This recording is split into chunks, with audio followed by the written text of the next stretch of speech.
கண்ணா இதான் ஒரு room. Okay. என்னப்பா தாத்தாவும் பேத்தியும் ரொம்ப சந்தோஷமா இருக்கீங்க. எல்லாம் சொந்த வீடு வாங்க போறோங்கிற சந்தோஷம் தான். சொந்த வீடு வாங்க போறீங்களா? நம்ம வெங்கடேஷ் வீடு வாங்கின பில்டர்ஸ் அப்ரோச் பண்ணோம். நம்ம தேவை என்னங்கறத புரிஞ்சுக்கிட்டு ரொம்ப முறையா கைட் பண்ணாங்க.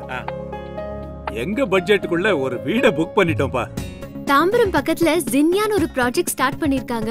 பக்கத்துலயே railway station, bus stop, school, college, ஹாஸ்பிடல்ல எல்லா வசதியும் இருக்கு. சிஎம்டி ரூல்ஸ ஃபாலோ பண்ணி எந்த பிரச்சனையும் இல்லாம முறையா வாஸ்து பார்த்து குவாலிட்டியா கன்ஸ்ட்ரக்ட் பண்றாங்க. அதுவும் எல்லா அமினிட்டிஸோட. அப்படி இந்த பில்டர்ஸ்பா? குறிஞ்சி ஹோம்ஸ். குறிஞ்சி ஹோம்ஸா? இவ்வளவு டீடைல் சொன்னதுக்கு குறிஞ்சி ஹோம்ஸ்னு பேர் சொன்னாலே போதுமேப்பா. ரொம்ப நம்பிக்கையானவங்க, நல்ல தரம், சொன்ன தேதியில வீட்டை கட்டி கொடுத்துருவாங்க. எந்த குழப்பமும் இல்லாம நம்பி வாங்கலாம். குறிஞ்சி ஜினியா அஃபோர்டபுள் அபார்ட்மெண்ட் ஹோம்ஸ்.